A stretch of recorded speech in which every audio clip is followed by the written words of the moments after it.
사회적 거울이라는 게 있잖아요. 사회적 거울. 혹시 어릴 때 그 놀이공원에 갔을 때에 막 요술거울 보신 적 있어요? 요술거울 보면은 막 코가 삐뚤어지고 예, 이것도 예. 막 삐뚤어지고. 예술곡. 예, 그 모습 보면은 나 자신이 어떻게 보여요, 선생님? 막 내가 그렇게 좋아 보이지 않을 겁니다. 좀 이상하게 보이고 좀 싫고 얄밉고 그런 느낌이 들 수도 있을 겁니다. 근데 우리 마음에도 나를 그렇게 보는 거울이 있다는 거죠. 그 요술거울처럼 막 삐뚤어지게 왜곡되게 막 이렇게 있는 그대로 나를 보는 게 아니라 이상하게 나를 보는 그 마음이 있다는 거죠. 여기 이제 사회적 거울이라고 얘기를 하는 거예요. 원래 태어날 때는 깨끗한 유리 창문을 통해서 또 깨끗한 유리 거울을 통해서 나를 바라보거든요. 깨끗한 거울. 나를 있는 그대로 바라보죠.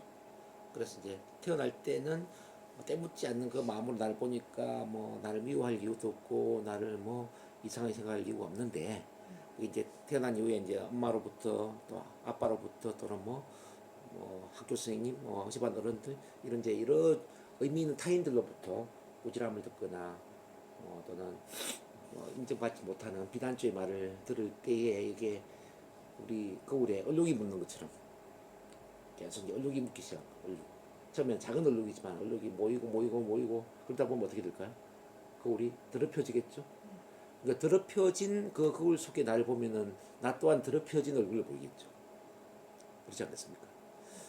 그래서 이제 우리가 만 18세 이전에 어떤 부모로부터 어떤 의미 있는 타인들로부터 어떤 말과 어떤 반응을 많이 반복적으로 이제 이렇게 경험했느냐에 따라서 이 사회적 거울이 굉장히 달라질 수가 있다는 거죠. 모든 사람 사회적 거울이 있는데, 근데 이제 발표 불안증이나 대인 공포증이나 이렇게 이제 마음의 문제를 갖고 있는 분들을 보면은 이제 이 사회적 거울이 상당히 많이 얼룩이나 뭐 또는 먼지나 이런 걸로 더럽혀져 있다 이렇게 이제 보시면 돼요. 이제 그게 이제 세 가지로 요약이 되는데, 첫 번째는 삭제, 두 번째는 왜곡, 세 번째 일반화라고 하는 거예요. 이제 삭제는 뭐냐면은 좋은 것은 다 없애버리고 안 좋은 것만 머리에 담고 있는 거지. 좋은 건 안 보이는 거지. 좋은 것을 다 막아버리는 거죠. 안 좋은 것만 계속 머리에 있으니까 어떻게 될까요? 내가 싫어지겠죠. 이걸 이제 삭제라고 하는 거죠. 자, 왜곡은 뭐냐면 이제 우리 안경처럼 어떤 것을 확대시켜서 보고 어떤 것을 축소시켜서 보는 이 마음을 이제 왜곡이라고 그래요. 어, 그러니까 이제 좋은 것을 확대시키면 얼마나 좋겠습니까? 근데 이제 이 왜곡은 안 좋은 것을 확대시키는 거죠. 뭐 자기 단점이라든지 컴플렉스라든지 뭐 실패 경험이라든지 뭐 창피한 경험이라든지 이런 걸 막 확대시켜 부풀리는 거지. 사실은 한 1, 2정도밖에 안 되는 것을 뭐 20, 30, 40 이렇게 부풀려서 이제 크게 보는 거죠. 이제 발표 불안도 같은 맥락으로 볼 수 있는데 사실 뭐 발표할 때 처음부터 편안하게 발표하는 사람이 얼마나 되겠습니까? 대부분 긴장되고 떨리는 경험이 있겠죠. 근데 이걸 이제 부풀려서 생각을 하느냐, 대수롭지 않게 생각하느냐에 따라서 그 반응은 많이 달라질 거예요. 어느 날 발표를 했는데, 너무 창피하고 너무 긴장되고 떨려서 힘들었어요. 집에 올 때까지 계속 그 생각이 빠져 있는 겁니다. 자, 나를 보는 모든 사람들이 날 이상하게 보는 것 같고, 또 내일 학교에 가면 친구들이 날 이상하게 볼 것 같고, 학교 선생님도 날 또 꾸지람할 것 같고, 이제 그래서 집에 와서 이제 잠을 잘 때도 꿈속에서도 이제 계속 그 생각을 하는 거지. 그럼 이게 어떻게 될까요? 부풀리겠죠. 확대된다 이거. 그래서 이제 뱀 보고 놀란 것은 새끼줄 보고 놀란다 이제 이런 말이 거기서 이제 유행이 되는 거죠. 발표 불안증은 이렇게 이제 과민 반응이다 이제 이렇게 볼 수가 있거든요. 과민 반응. 이른바 확대해서 사실은 이 정도밖에 안 되는 거 이렇게 확대해서 생각하는 그 마음의 신경적인 문제다. 뭐 그렇게 볼 수 있죠. 축소도 이제 이렇게 이제 좀 둔감하거나 대수롭지 않게 생각하는 거. 예를 들어서 우리 선생님 남편의 문제도 이렇게 볼 수가 있죠. 처음에는 돈을 벌어주지 않는 그 마음이 많이 미안했는데, 근데 돈을 안 벌어다 주는 세월이 한 달, 두 달, 1년, 2년 지나면서 어떻게 됐을까요? 둔감화된 거죠. 그냥 돈을 벌어주지 않지만 그저 그런 거지. 미안하지 않는 거죠. 축소된 거지. 범죄자들도 이제 그런 거죠. 뭐 예를 들어 처음에 사람을 죽였어. 사람 죽였을 때 죄책감을 느끼고 마음이 힘들 수도 있어요. 근데 두 번째 살인을 하니까 그저 그래. 세 번째, 네 번째 계속 반복되면서 느낌이 전혀 없어. 이게 사이코패스로 가는 거잖아요. 사이코패스도 이제 죄책감을 모르고 미안함을 모르는 감정이 둔화되는 왜곡의 일종이다 이렇게 볼 수가 있는 거죠. 뭐 사이코패스만 그렇겠어요. 뭐 도둑놈들, 범죄자들, 뭐 사기꾼들 다 마찬가지죠. 예, 잘못된 행동을 하면서도 잘못된 것에 대한 반성이 없고 미안함이 없고 죄책감이 없고 둔감하되어 있다. 그래서 이제 발표 불안증이나 대인 공포증 그 반대로 너무 작은 것에 신경을 많이 쓰는, 즉 너무 많이 미안해하고 너무 많이 수치스러워하고 또 너무 많이 또 죄책감을 느끼고 이런 착한 사람의 어떤 착한 병이다. 뭐 저는 이렇게 이해가 됩니다. 우리 선생님도 착한 병에 걸려 있는 거죠.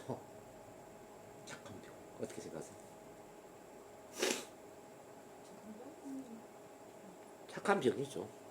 저는 대인 공포증은 극진한 대인 배려증이라고 저는 이야기합니다. 극진 대인 배려증. 상대방을 너무 많이 배려하다 보니까 대인 공포증이 생긴다는 거죠. 발표 불안증은 뭐냐면은 극진 대중 배려증. 너무 대중을 배려하다 보니까 대중들한테 너무 신경 쓰다 보니까 발표 불안증이 생긴다는 거죠. 어때요? 선생님 자신만 생각하면은 뭐 발표 불안증이 왜 있겠습니까? 대인 공포증이 왜 있겠냐고. 선생님 자신만 생각하는 게 아니라 다른 사람이 나를 어떻게 생각할까, 다른 사람을 너무 많이 배려하다 보니까 생긴 문제잖아요. 그죠? 그래서 그게 착한 병의 일종이라는 거죠.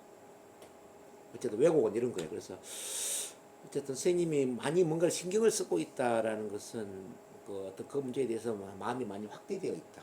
즉 마음의 안경이 이렇게 이제 확대경으로 이렇게 너무 크게 보고 있다. 그렇게 이해를 하시면 됩니다. 그걸 바로 잡는 게 중요하겠죠.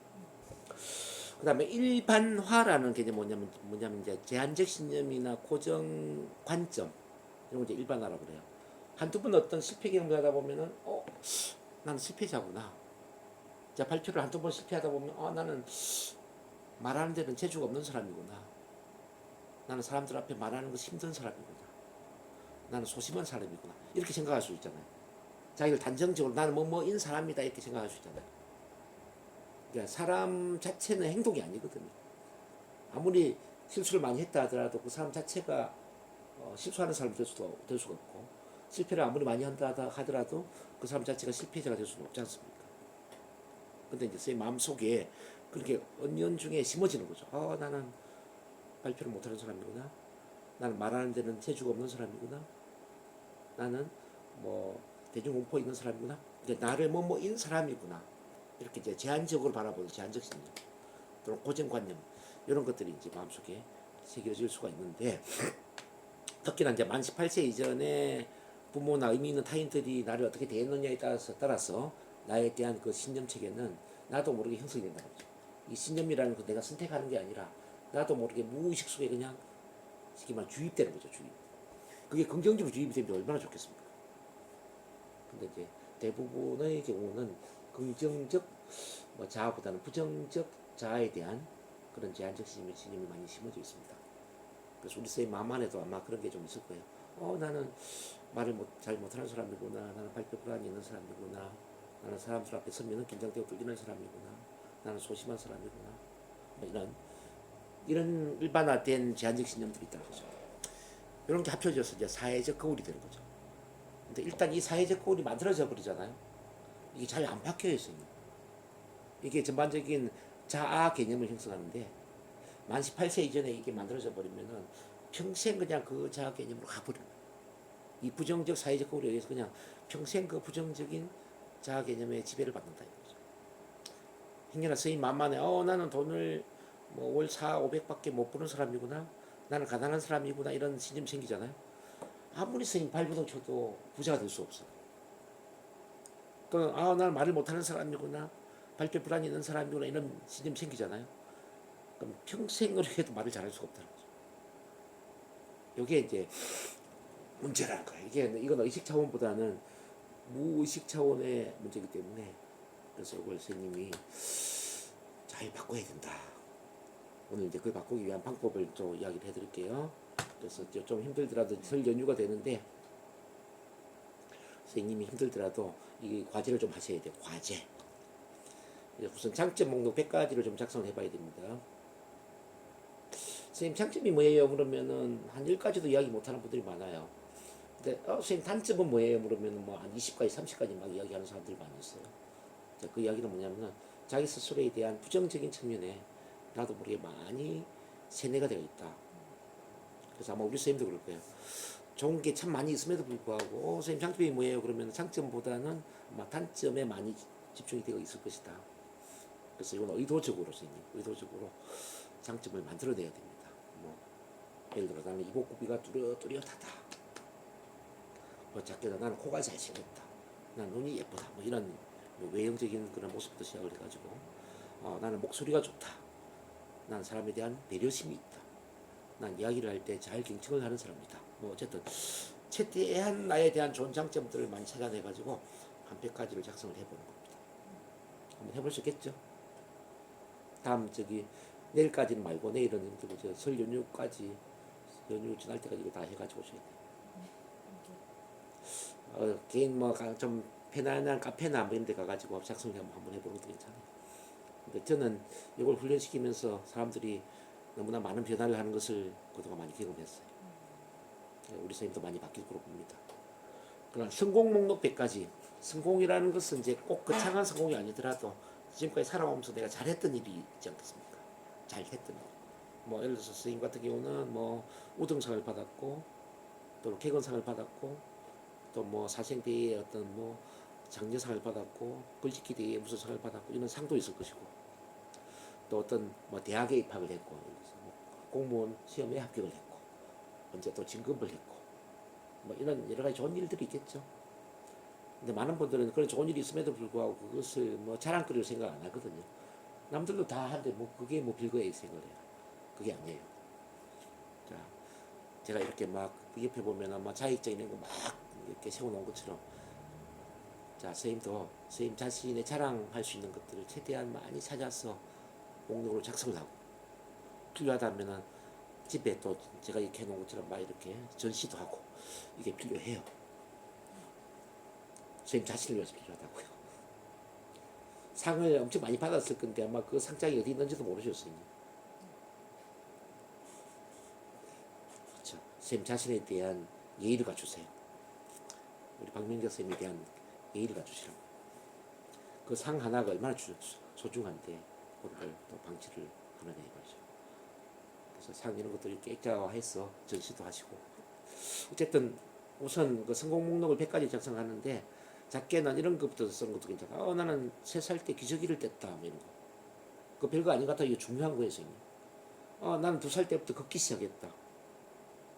그것도 대단한 거예요, 선생님. 나는 국민학교 1학년 때 봄 소풍에서 뭐 보물찾기에 당첨이 돼서 공책을 탔다. 또는 가을 뭐 운동회 때 난 달리기 대회에 쓸등을 해서 공책을 탔다. 이런 거 있잖아요. 별거 아니지만 이런 게 굉장히 중요하다고 생각해요. 그런 걸 이제 다 찾아서 한 100가지를 쓸 거예요. 그럼 100가지 나오겠죠? 그렇게 한번 써보시고 그 다음에 감사 목록 100가지를 또 작성하는데 감사 이제 이 감사라는 것은 꼭 좋은 것만 작성하는 거 아니에요, 선생님. 좋은 것도 작성을 하시되 부정적인 것도 작성을 하셔야 돼요. 그러니까 이제 누가 보더라도 좀 부정적인 문제라고 생각하는 것도 감사 목록에 넣어서 작성하는 게 필요해요. 예를 들어서 이제 저 같은 경우는 중1 때까지 시골에서 이제 지리산 산골 동네에 전기불도 들어오지 않는 그런 산골 동네에 외롭게 살았거든요. 그러면 이제 겨울 방학 이런 방학 때는 그 동네를 지나다니는 사람이 하루에 5명도 안 돼요. 농사 짓는 사람, 뭐 겨울에 나무하는 사람, 그래서 얼마나 외로웠겠어요. 근데 어린 시절에 외로운 시골 생활을 한 것에 대해서 감사합니다 이렇게 써야 된다고 써요. 자, 왜 그럴까요? 자, 그 외로움을 통해서 사람의 소중함을 알고 사람의 관계의 소중함을 알고 사람을 귀하게 섬기는 그런 마음을 훈련했다는 거죠. 참 감사한 일이 아니겠어요. 외로움이 없으면 어떻게 사람의 소중함을 알게 되겠습니까? 사람들이 많은 곳에서 자라는 사람을 귀하게 여기지 않거든요.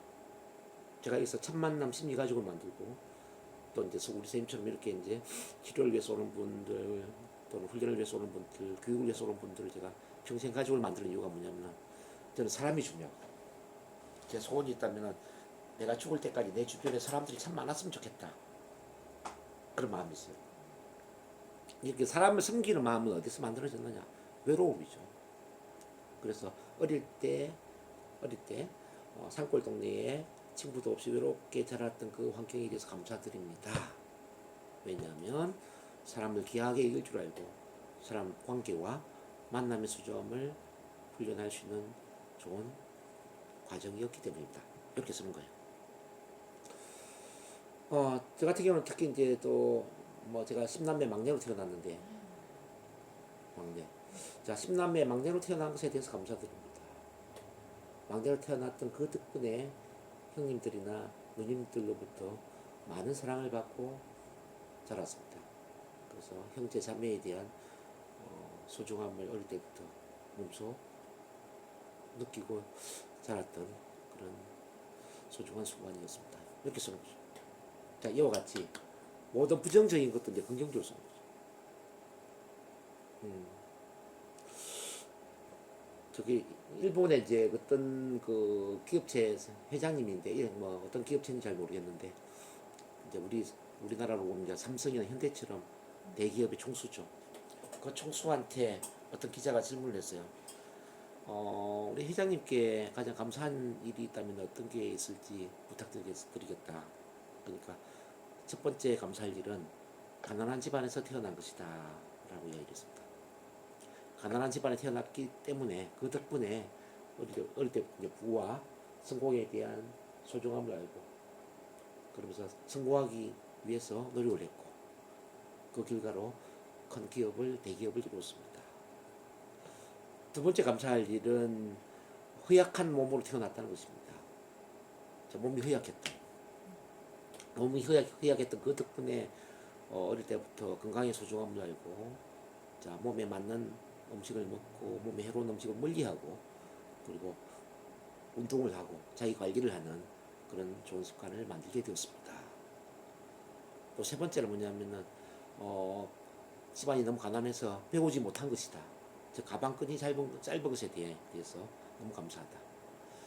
자, 못 배웠기 때문에 만나는 모든 사람들을 나의 스승으로 알고 그 모든 사람들부터 뭔가를 배우려고 하고 내가 말을 많이 하기보다는 귀를 기울이고 이렇게 배우고자 하는 마음의 태도를 가짐으로써 내가 이렇게 현명한 사람이 될 수 있었다.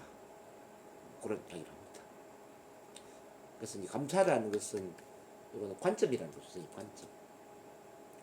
어떤 나한테 주는 어떤 거창한 어떤 혜택이라기보다는 우리가 어떻게 바라보느냐에 따라서 이제 감사의 관점은 뭐든지 감사한 일이 될 수 있기 때문에 특히 우리 선생님 같은 경우는 이제 선생님이 이제 솔직히 돈 많은 남자 만나서 이렇게 살았으면 얼마나 좋았겠습니까? 근데 돈 벌어주지 않는 남편 만나가지고 얼마나 힘들었겠어요, 그죠? 근데 그걸 이제 원망으로 볼 수도 있지만 그것 또한 감사한 일이다 이제 볼 수가 있겠죠. 왜냐하면 그 덕분에 선생님이 독립적인 사람이 되고 의지하는 마음이 없어지고 그러면서 스스로 자립할 수 있는 그런 통제력이 커진 좋은 계기가 되었다. 뭐 이렇게 볼 수도 있겠죠. 따님한테도 굉장히 큰 훈련이 된 거죠. 우리 엄마가 정말 열심히 사시네. 우리 엄마가 저렇게 아빠한테 의존하지 않고 저렇게 나를 키우면서 가정을 이룬 거 보니까 너무 우리 엄마가 존경스럽다. 뭐 그럴 수 있지 않을까요? 따님을 굳이 가르치려고 해서가 아니라 내가 어떤 모델링, 모범적인 그런 삶을 살아줌으로써 우리 딸이 나처럼 엄마처럼 독립적으로 잘 살 수 있는 그 힘을 또 불어넣어주고 또 엄마다 말이죠. 그렇게 본다면 참 감사한 일이다. 그래서 이제 이 세상은 내가 생각에 따라서 모든 일은 감사한 일이 될 수가 있는 겁니다. 어쨌든 이제 감사 목록을 쓸 때 좋은 것도 물론 써야 되지만 이렇게 이제 부정적인 것도 목록에 담아서 100가지를 한번 써보시라고 쓸 수 있겠죠. 그리고 이제 꿈 목록은 뭐냐, 꿈 목록. 자, 사람들 죽을 때까지 이루고 싶은 게 뭐냐라고 했을 때 내가 나이가 지금 뭐 내일 모레 한갑인데 뭐 내가 뭐 이룰 수 있는 게 뭐가 있겠냐 이렇게 이야기를 해요. 즉 현실에 기반을 두어서 할 수 있는 게 뭐가 있느냐 이렇게 너무나 작게 보거든요. 그렇지 않습니다. 현실을 무시하고 이렇게 한번 생각을 해보자. 사실 돈 때문에 포기한 게 참 많이 있잖아요. 근데 이렇게 가정을 하는 거죠. 내가 100억이 있다면은 뭘 이루고 즉 어떤 사람이 되고 어떤 것을 하고 어떤 것을 가지고 싶은 감정을 해보세요. 100억. 100억이라면은 살아가는 데는 별 문제가 없겠죠. 그렇죠. 100억이라면. 100억을 제가 이야기하는 거는 이 100억은 하나의 이제 상징적인 액수인데 많은 분들이 나는 돈이 없기 때문에 뭐 할 수 없어, 가질 수가 없어, 될 수가 없어 이렇게 생각이 너무나 많이 있거든요. 자기 스스로 한계를 짓는다 이 말이죠. 그래서 돈을 무시해버리라는 거지. 그럼 무시하는 액수가 얼마냐? 그럼 대충 한 100억이면 되겠냐? 100억이면 죽을 때까지 먹고 사는 건 문제가 되지 않겠냐 이 말이죠. 이렇게 먹고 사는 게 문제가 안 되는 그런 100억 정도의 큰 돈이 있다면 그때 내가 어떤 사람이 되고 어떤 것을 하고 싶고 어떤 것을 가지고 싶느냐 그렇게 한번 생각을 해보시라는 거죠. 그 관점에서 한 100가지를 써보는 겁니다. 근데 신기하게도 근데 그렇게 쓰면 그게 한 5년 10년 지났을 때 한 80%는 이루어져 있다라는 거죠. 이게 참 재밌게도 나는 현실과 무관하게 막 썼는데 한 8, 90% 이루어져 있다라는 거죠. 그래서 꿈을 이제 우리가 설정할 때는 좀 한계가 없는 꿈을 설정해야 된다. 우리의 가장 큰 불행은 너무 우리 인생에 대해서 한계를 미리 짓는 것이다. 이게 문제라는 거죠. 그래서 한계를 짓지 마시고요, 선생님. 한번 100가지 써보는 겁니다. 그럼 400가지가 되겠죠? 이 400가지를 쓰는 과정에서 많은 의식의 변화가 일어날 수가 있을 겁니다. 선생님 자신을 바라보는 마음가짐이 굉장히 많이 달라질 것이다. 그 말씀 제가 드립니다. 그 다음에 또 이제 해야 될 게 뭐냐면 선생님의 모든 단점을 긍정적으로 해석해야 된다. 이 단점만 그런 게 아니라 선생님 자신에 대한 부정적인 어떤 문제마저도 긍정적으로 해석을 해야 된다는 거죠. 나에 대한 모든 부정을 긍정으로 해석을 해야 된다는 거죠. 자, 이거 한번 실습을 한번 해볼게요. 예를 들어서 발표 불안증이 있다. 이것도 긍정으로 해석을 해야 된다는 거죠. 난 발표 불안증이 있다. 자, 다른 말로 하면, 나는 발표에 대해서 더 많은 준비를 하는 사람이다. 또는 발표 불안증을 갖고 있는 사람에 대해서 더 따뜻한 마음으로 더 많은 공감과 이해를 하는 사람이다. 또는 뭐 발표 불안과 관련해서 나 스스로 심리 치료를 통해 나를 더 많이 사랑할 수 있는 사람이다. 이와 같이 이제 긍정적 의미를 좀 많이 해석할 필요가 있다는 거죠. 소심하다라는 것도 소심하다라는 것은 보다 신중하고 실수가 적고 더 긍정적인 결과를 만들 가능성이 높은 성격이라는 걸 의미한다. 이런 거죠. 소심한 게 나쁜 게 아니죠. 신중하다는 거니까. 그 다음에 또 뭐예요? 뭐 부정적인 것 되게 많은 사람들. 나는 다른 사람 눈치를 많이 본다. 자, 눈치를 많이 본다. 이거 하자평. 다른 사람을 더 많이 배려하고 이해하는 사람이다. 자, 눈치를 왜 보겠습니까? 다른 사람을 더 많이 배려하고 이해를 하기 때문에 눈치를 보지 않겠습니까? 이렇게 바꿔볼게요. 혹시 선생님 마음에 안 드는 성격 한번 이야기해 보실래요? 제가 바로 바꿔드릴게요. 지금 현재 발표 불안 말고.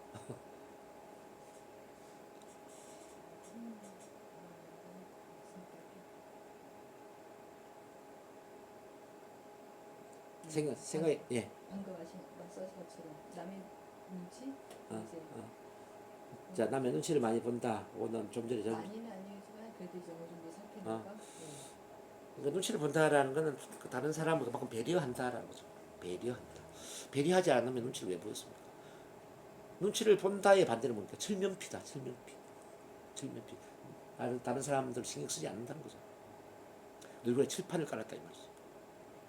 그래서 그만큼 배려심이 많다라고 볼 수 있는 거죠. 이렇게 이제 쌤의 모든 단점이나 문제를 찾아내서 화살표를 하고 그 좋은 점을 써보는 겁니다. 이렇게 배려심이 있다든지, 따뜻한 인간미가 있다든지 이런 식으로. 그 다음에 쌤이 이제 인생을 살아오면서 다 좋은 일만 있진 않았겠죠. 실패 경험도 있을 것이고 또 선택을 잘못한 경험도 있을 것이고. 그래서 이제 이 과거의 실패 경험이나 부정적인 사건들을 또 긍정적으로 다 해석을 해야 돼요. 예를 들어서 지금 현재 결혼에 대해서 선생님 어쩌면 후회를 할 수도 있다고 나는 생각하는데 그것 또한 후회라기보다는 그것도 긍정적으로 해석하는 거죠. 나는 돈을 잘 벌지 못하는 남자와 결혼을 했다. 화살표하고.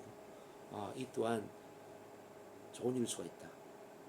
내가 내 능력을 더 크게 키우고 내가 내 전문 분야에서 더 전문성을 키우고 더 유능해질 수 있는 좋은 계기를 만들었으니까 좋은 일이 수가 있다라고 이렇게 해석하는 거죠.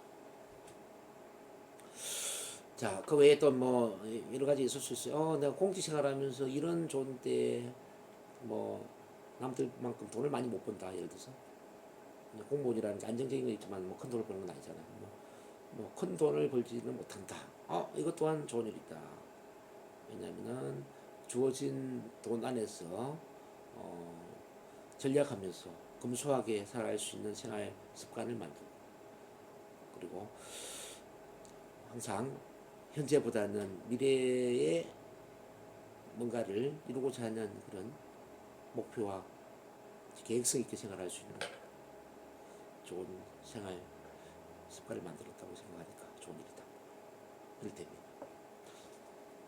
그래서 이제 마음에 안 드는 모든 과거의 사건, 경험 뭐 이걸 다 쓰는 거죠. 혹시 과거에 뭐 실패 경험 있으세요? 뭐 마음에 안 드는 거, 후회되는 거?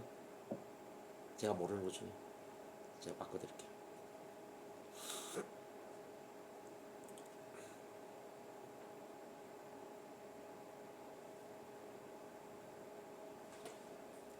뭐 그렇게 아주 나쁘다 그건 없었어요. 음, 그건 없어요. 뭐 그 크게 결혼 얘기하신 그거. 결혼 외에 나머지는 없으세요? 아주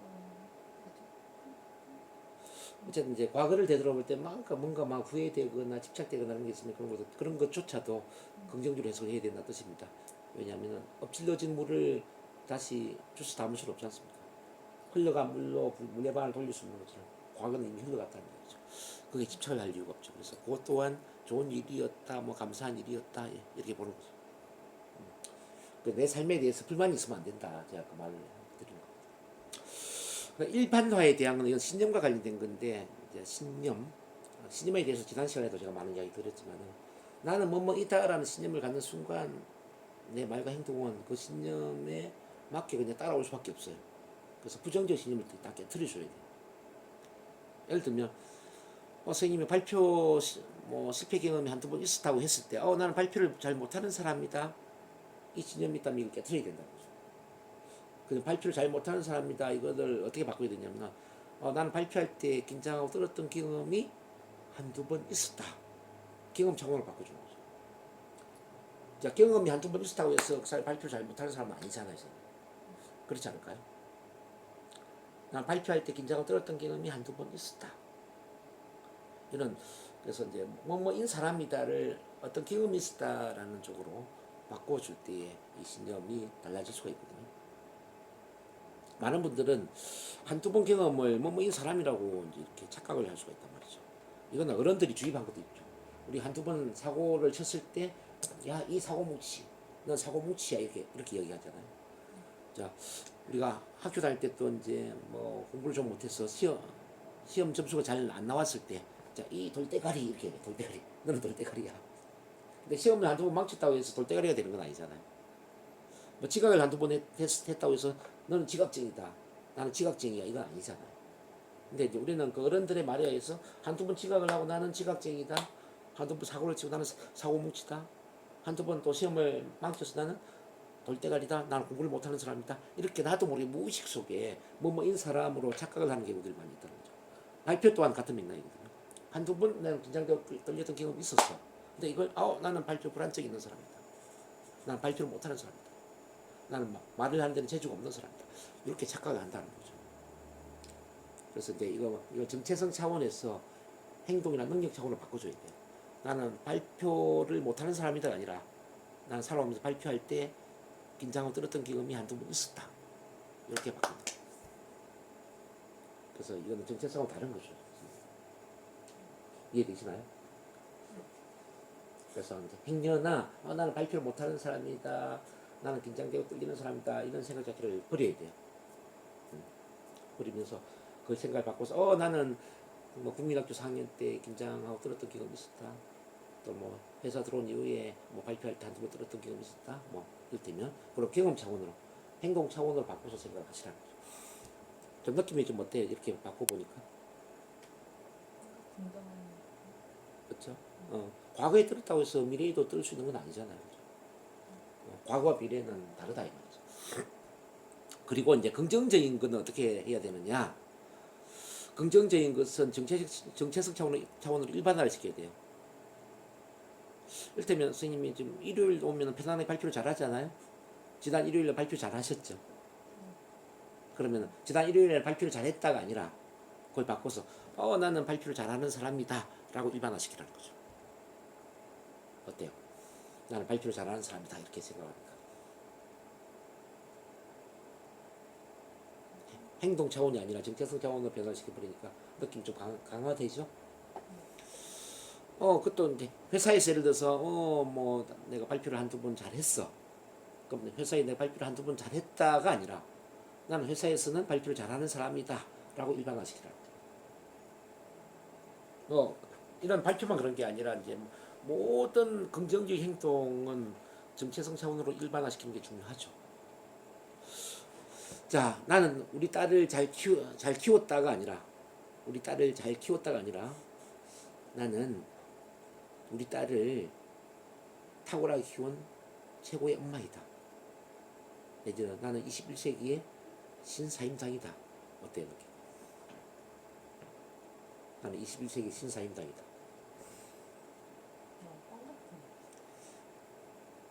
자, 그러니까 선생님은 선생님 자신한테 뭔가를 막 선물 주는 건 되게 부담스러워하고 막 이렇게 좀 모질게 매를 때려서 나는 뭐 발표를 못한다든지 나는 소심하다 이렇게 나를 매도하는 것은 당연하고 이렇게 훈련이 되어 왔다 이렇게 볼 수 있어요. 그래서 지금부터 그 반대로 가야 되는데 선생님한테 뭔가 좋은 선물을 하는 것은 한 10배 정도 한 10배 정도 현실이 한 10%라면 한 100% 정도 올려가죠. 10배 정도 부풀려서 선생님한테 괜찮은 사람이라고 이야기를 하셔야 돼요. 나는 21세기의 신사임당이다. 그게 약간 부담스러울 수 있다 할지라도 그 말을 자주 사용해야 된다는 거죠. 자, 나는 그냥 발표를 잘한다 보다는 나는 언어적인 능력을 타고난 사람이다. 나는 언어적인 재능을 타고난 사람이다. 나는 스피치의 달인이다. 나는 스피치의 대가이다. 나는 발표 전문가이다. 뭐 이런 식으로 나를 막 부추기라는 거죠. 그래서 긍정은 한 10배는 부추겨서 막 정체성 차원으로 일반화시켜주고 부정적인 것은 행동이나 경험 차원으로 이제 다시 바꿔서 이야기를 하는 거죠. 요걸 계속 좀 훈련을 해야 돼요. 그래서 선생님 일반화에 대한 것도 이제 선생님 무의식을 들여다보고 부정적으로 나는 뭐뭐인 사람이다 라고 생각되는 것은 화살표하고 나는 어떤 경험이 있었다. 언제 어떤 경험이 있었다라는 쪽으로 바꿔오는 거예요. 그리고 이제 잘한다고 생각하는 거 긍정적인 것도 화살표하고 나는 뭐뭐인 사람이다 이렇게 일반화를 시킨 거죠. 뭐 나는 뭐 예를 들어 대화를 잘한다. 대화를 잘한다 보다는 어떤 말이 더 좋을까 했어요. 상대방과 공감하면서 말해줍니다. 자, 대화를 잘한다는 행동 차원이잖아요. 이거 정체성 차원으로 일반화시키면 어떤 말이 되죠? 나는 소통 전문가이다. 나는 대화 전문가이다. 나는 대화 코치이다. 이렇게 갈 수 있지 않을까요? 긍정적인 것은 뭐뭐이다라고 일반화시키라는 거죠. 긍정적인 일반화. 부정적인 것은 뭐뭐한 경험이 있었다. 뭐뭐 했던 적이 있었다. 이런 행동 차원으로 바꿔주라는 거죠. 행동 차원이라는 것은 변화 가능성이 더 커진다는 이야기고요. 정체성 차원이라는 것은 변화 가능성이 없다는 거예요. 한번 고정화돼 버리면 그대로 쭉 간다는 거죠. 난 대화 코치이다, 소통 전문가이다 그러면 선생님 그대로 쭉 가는 거지. 21세기 신사임당이다 그러면 신사임당으로 가는 거죠. 정체성이 바뀌어버리면 행동은 그냥 바뀐다고 제가 말씀드렸죠. 제가 담배 끊었던 경험을 한번 이야기를 해볼게요. 제가 2002년도에 담배를 끊었는데 그 이전에 15년 동안 담배를 폈었거든요. 그 당시에 제가 이제 처음 이 스피치 교육을 시작하면서 제가 정체성을 어떻게 만들었냐면은 나는 대한민국 최고의 변화 코치이다. 나는 대한민국 최고의 변화 코치이다. 라는 정체성을 만들었죠. 그래서 인사할 때도 대한민국 최고의 변화 코치 정동문 인사드리겠습니다. 이렇게 뭐 인사하고. 그걸 한 1년 이상 사용하다 보니까 저희 어떤 무의식 속에 그냥 나는 대한민국 최고의 변화 코치이다라는 게 뇌리에 박힌 거죠. 근데 어느 날 이제 제가 화장실에 있는데 저희 수강생들이죠. 선생님들이 이제 화장실에 들어가지고 제가 있는 줄도 모르고 제 욕을 막 한 거예요. 정동훈 변화 코치님은 어떻게 담배도 끊지 못하면서 자기 스스로 담배 끊는 것도 변화시키지 못하면서 우리한테 성격을 변화시키고 뭐 발표 불안을 변화시키고 스피치를 변화시킨다고 그러지 자기도 변화하지 못하면서 그러면 제 욕을 막 하는 거예요. 아, 화장실에 있는데 얼굴이 너무 뜨거워지는 거예요. 너무 창피하고 그렇구나. 내가 배나코치라고 이야기를 했는데 그냥 담배도 못 끊었네. 그날 바로 제가 담배를 끊었어요. 담배 라이터 다 쓰레기통에 넣고 그 뒤로 한 번도 담배를 피워본 적이 없어요. 왜냐하면 담배 피는 게 변화코치에 맞아? 담배 피는 게 대한민국 변화코치에 맞아? 아니더라는 거죠. 대한민국 최고의 변화코치라는 사람은 담배를 잘 끊어야 돼? 못 끊어야 돼? 당연히 잘 끊어야지. 담배는 맞지 않잖아.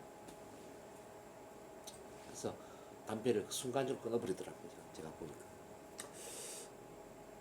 자, 그래서 이 정체성이 참 중요합니다. 자, 일단 정체성 차원의 신념화가 돼버리면 그 나머지 행동은 그냥 정체성과 맞게 바뀌어버린다는 거죠. 그런 점에서 선생님이 내키지 않겠지만 나는 스피치의 달인이다. 나는 소통 전문가이다. 나는 발표를 잘하는 사람이다. 또는 발표를 기다리는 사람이다. 발표를 통해서 최고의 가치를 실현하는 사람이다. 뭐 이런 긍정적인 믿음을 만들어버리면은 행동 그대로 이제 따라오는 거죠. 일단 이 숙제를 좀 제대로 하셔야 됩니다. 선생님. 이 페이지. 저거 화면 자료를 보내주시면 저 찍. 선생님 저번에 PPT 드렸잖아요. 거기 있어요? PPT 안에 찾아보면 이거 있어. 예. 그 프린트를 하거나 아니면 네. 컴퓨터에 그걸 내서 이제 그거 하시면 돼요. 그 다음에 선생님이 바꿔야 될 게 뭐냐면 세 가지 사회적 패러다임을 바꿔줘야 되는데 이거는 세 가지 이유 변명론이죠. 이유 변명. 이유 변명을 한다라는 것은 어떤 의미일까요, 선생님? 자, 이유 변명을 한다라는 것은 내가 어떤 사건, 경험, 상황에 종속이 된다는 거예요.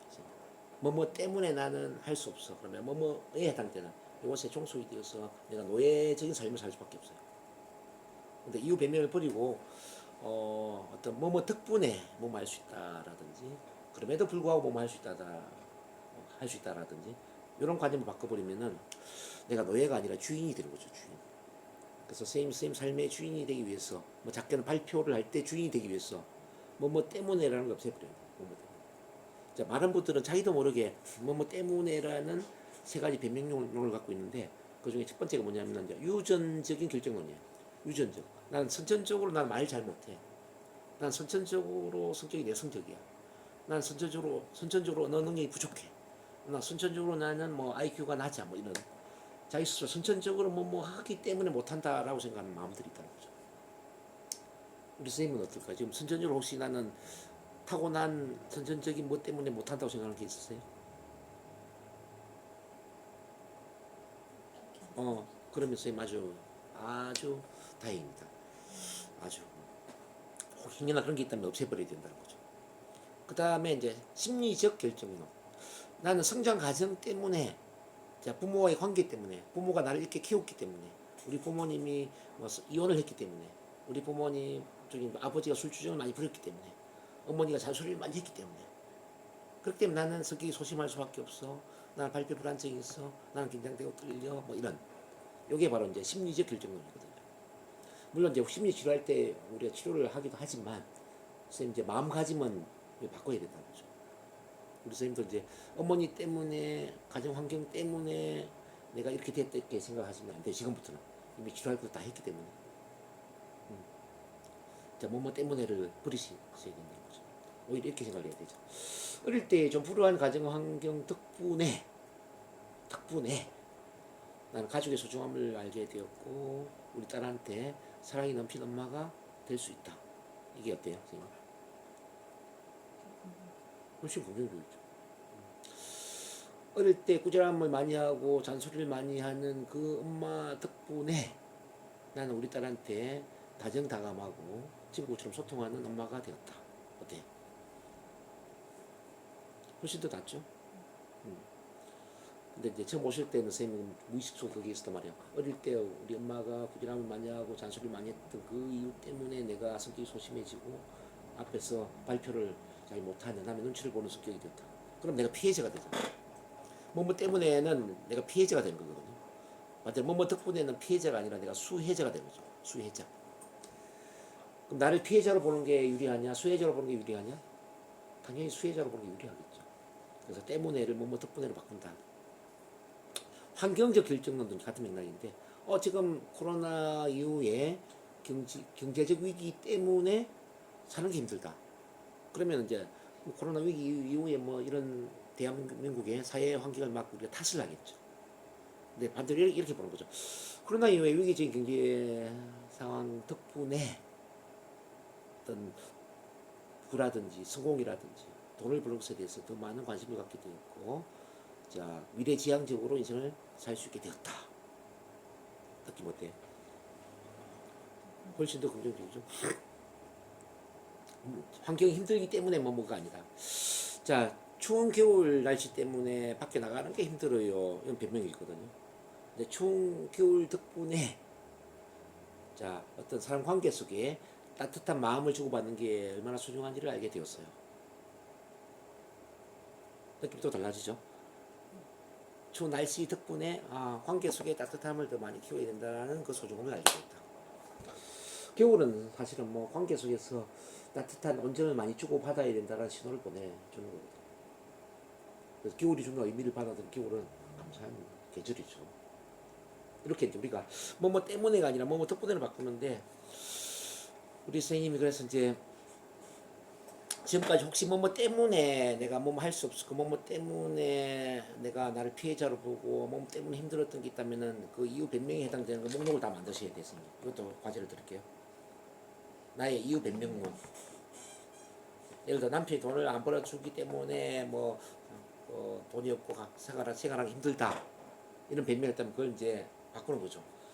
남편이 돈을 벌어주지 않는 그 덕분에 내가 생활력이 더 강해졌고 내가 보다 더 독립적으로 생활을 할 수 있는 그런 강한 여성이 되었다.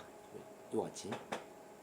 그래서 지금까지 우리 선생님이 잘 살아오셨겠지만 그나마 그렇다 하더라도 자, 뭐뭐 때문에 변명을 하고 있는 게 있다면 그걸 한번 다 적어보시는 거죠.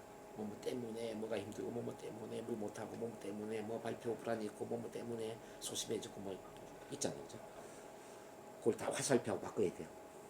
그 덕분에 나는 이런 긍정적인 것들 많이 얻었다는 거죠. 이걸 이제 과제를 하는 동안에 아마 우리 선생님이 마음이 굉장히 긍정적으로 바뀔 겁니다. 세상에 대한 불만도 없어지고 선생님 자신에 대해서 불만이 더 없어질 겁니다. 나에 대한 불만이 없어진다는 건 어떤 의미일까요? 나를 그만큼 수용하고 존중하고 사랑하게 된다는 걸 의미하겠죠. 모든 불행은 불만 때문에 생기는 거예요. 불만. 뭐 때문에 계속 이유 변명을 하면서. 이거는 이제 개수에 관계없이 한번 써보셔야 돼요. 할 수 있겠죠? 이것도 그 PPT 있으니까 쭉 한번 좀 하시고요. 그래서 우리의 마음을 어디에 이제 집중을 하느냐면 선생님, 관심의 원이 아니라 영향력의 원에 집중을 하셔야 돼요.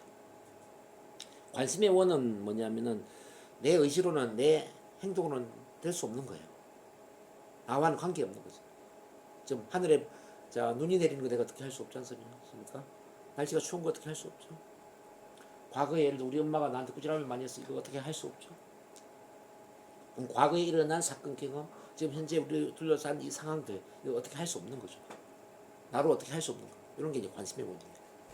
많은 분들이 불행해지는 이유는 뭐냐면은 자기가 어떻게 할 수 없는 이 관심의 원에 집중을 하고 있다는 거죠. 우리 선생님이 발표 불안증이나 마음이 힘들었던 이유도 선생님이 어떻게 할 수 없는 그 관심의 원에 나도 모르게 집중이 되거나 집착이 되어서 이제 그럴 수가 있죠. 그러면 이거 어떻게 할 수 없는 이 관심의 원을 어떻게 해야 될까요? 예, 긍정적으로 해석을 해야 됩니다. 감사한 일로 받아들여야 됩니다. 긍정이건 부정이건 관계없이 그것 또한 감사한 일이다. 그것 또한 내 삶에 있어서 소중한 경험이다. 그것 또한 나의 삶에 없어서는 안 되는 소중한 경험이고 나한테 도움을 줄 수 있을 것이다. 이렇게 봐야지. 자, 어떻게 할 수 없는 일 때문에 내가 내 얼굴에 주름살이 생기도록 하면 안 되겠죠. 안 그래요? 그리고 이제 모든 에너지랑 영향력의 원에 집중하는데, 영향력의 원은 뭐냐면은 내가 하기에 따라서는 내 통제권 안에서 내가 뭐든지 할 수 있는 영역. 이게 영향력의 원이에요. 그러면 내 생각 내가 바꿀 수 있겠죠. 내 신념체계 바꿀 수 있겠죠. 작게는 내 직업, 내가 하고 있는 일 바꿀 수 있겠죠. 내가 만나는 사람 내가 선택할 수 있고요. 또 발표하는 것도 내가 발표 준비 많이 해가지고 내가 발표를 잘할 수 있을 것이고, 나와 관련된 이 모든 것들은 영향력의 원에 들어와 있다는 거죠. 그래서 이제 우리 선생님이 인생을 이제 성공적으로 살고 행복하게 살고 또 발표도 잘하고 이제 모든 게 다 좋아지려면은 무조건 영향력의 원에 집중을 한다 이렇게 이제 보셔야 됩니다. 자, 이건 넘어가고요. 자, 이 영향력의 원에 집중을 하면은 선생님 통제력이 커질까요? 작아질까요? 커지겠죠. 통제력을 키워야 돼. 통제력. 선생님 통제력. 아마 선생님 처음 만났을 때 제가 지지감, 그 다음에 해소감, 통제감 그 세 가지 이야기 됐을 거예요. 인간이 변화되려면은 충분한 지지를 받아야 된다. 지지감을 키워야 된다. 그 지지감을 키우면서 내 안에 있는 응어리나 한이나 이런 것들을 충분히 해소를 해야 된다. 해소를 하기 위해서 체면 치료도 받고 뭐 또는 소리도 지르고 크게 웃고 실컷 이야기하고 뭐 이런 걸 해야 된다고 제가 말씀드렸어요. 그 마지막 단계가 바로 이제 통제감을 키우는 겁니다. 통제감. 자, 통제감 지금 이제 통제감 이야기를 하는데 통제감은 뭐냐면 이제 세 가지로 구성이 되는데 첫 번째는 바로 직접적 통제를 할 수 있는 힘이에요. 즉 자신의 태도와 관계되는 문제를 직접 통제를 해야 된다. 자, 자신과 자신의 태도와 관계되는 문제. 태도는 지난 시간에 제가 이야기 드렸죠. 태도는 어디서 나온다고 그랬죠? 바로 기대감에서 나온다고 그랬죠. 기대감. 기대감은 믿음, 할 수 있다는 믿음. 자, 믿음은 자아 개념에서 나온다고 그랬고요. 자아 개념은 바로 자기를 얼마나 사랑하느냐, 나를 사랑하는 힘에서 나온다고 그랬죠. 그 나를 온전히 있는 것을 사랑함으로써 이 통제감도 커진다. 그렇게 얘기를 할 수 있습니다. 그 다음 간접적 통제. 이건 타인과 관계되는 문제거든요. 선생님 자신에 대한 건 직접적으로 다 통제가 되지만 예를 들어서 따님이라든지 남편이라든지 회사에 가면 어떤 뭐 직장 동료라든지 뭐 부하 직원이라든지 이 사람들은 인간관계의 문제거든요. 이건 어떻게 통제를 할 수 있을까요? 바로 간접적 통제를 할 수 있어요. 간접적 통제라는 것은 바로 이제 인간관계 능력이라든지 뭐 스피치 능력이라든지 소통의 능력이라든지 뭐 리더십이라든지 뭐 팀워크를 만드는 힘이라든지 뭐 이런 사람과의 어떤 관계의 힘 여기에서 이제 달라질 수 있겠죠. 그래서 말을 못하는 것보다 말을 잘해야 되고요. 대화를 할 때도 내가 말을 하기보다는 공감적 경청을 하고 충분히 그 사람 마음을 알아주면서 마음을 열리게 하면서 설득을 시킬 수 있는 뭐 그런 점들 이게 참 중요하다. 어쨌든 지금 이제 선생님이 좀 힘들어하는 대사는 남편인 것 같은데 남편과도 뭐 영원히 안 되는 건 아니죠. 선생님이 설득의 기술을 좀 더 키운다면 대화의 기술을 좀 더 키운다면 어떻게 될 거지? 지금보다 좀 많이 달라질 수 있겠죠. 선생님 마음이 근데 조금 멀어져 있는 것 같아서 그게 조금 걱정이 되긴 해. 마음이 멀어져 있다. 좀 포기한 부분이 없잖아 있지 않나. 그건 물론 선생님 선택해야 될 문제예요. 근데 만약 포기를 한 게 아니라 우리 딸을 위해서 내가 좋은 부부 관계를 만들어야 되겠다. 그럼 얼마든지 그것도 훈련을 통해서 가능할 수 있다는 거죠. 뭐 같이 사는 게 힘들면 뭐 헤어지는 것도 선생님 선택하는 거고 그런 것도 이제 간접적 통제죠. 그러니까 통제할 수 없는 경우 이건 앞서도 말씀드렸지만은 과거나 상황이 만든 현실이다. 뭐 과거의 사건 경험 엎질러진 물이잖아요. 이거는 어떻게 주워 담을 수가 없죠. 과거 때문에 집착하고 후회할 필요 없죠. 현재의 상황 이거 어떻게 할 수가 없죠. 그런 건 어떻게 해야 되느냐? 있는 그대로 받아들여야 된다. 가능하면 있는 그대로 받아들이고요. 더 나아가서 자원으로 활용하는 거죠. 자원. 미래를 위한 자원으로 활용하는 거죠. 자, 과거의 그 사건 경험이 미래를 위해서 어떤 도움이 될 수 있을까라고 질문을 해봅니다. 미래를 위해서 어떤 도움이 될 수 있을까? 자, 모든 문제가 일어나는 데는 그럴 만한 이유와 목적이 있다 제가 말씀드렸죠. 이제 선생님한테 일어난 어떤 부정적인 사건 경험이라 할지라도 그게 그 당시에는 물론 부정적이겠지만 인생 전반으로 보면은 반드시 어떤 이유와 목적이 있을 거예요. 그래서 이건 어떤 목적을 가지고 나한테 일어난 일일까? 이 사건이 일어남으로 인해서 나의 미래의 어떤 부분이 좋아질 수 있을까? 내가 어떻게 성장할 수 있을까? 자, 이런 사건 경험을 통해서 내가 배울 수 있는 교훈은 뭘까? 뭐 이런 질문을 하는 게 필요하지 않을까? 그래서 그런 일로 인해서 내 얼굴에 주름살이 생기면 안 된다는 겁니다. 그래서 이제 이건 앞서 뭐 제가 가지를 드렸거든요.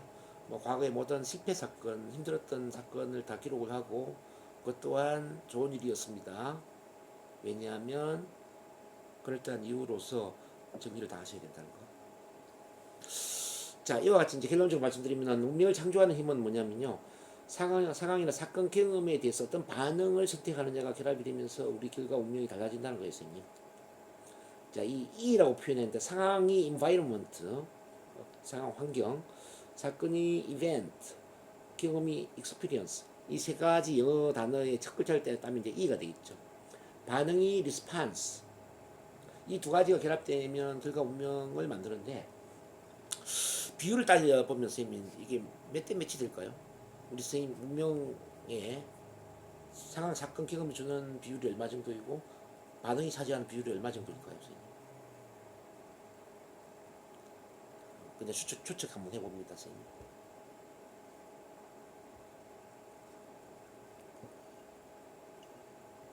상황 사건 경험이 얼마 정도 비율을 차지할까요?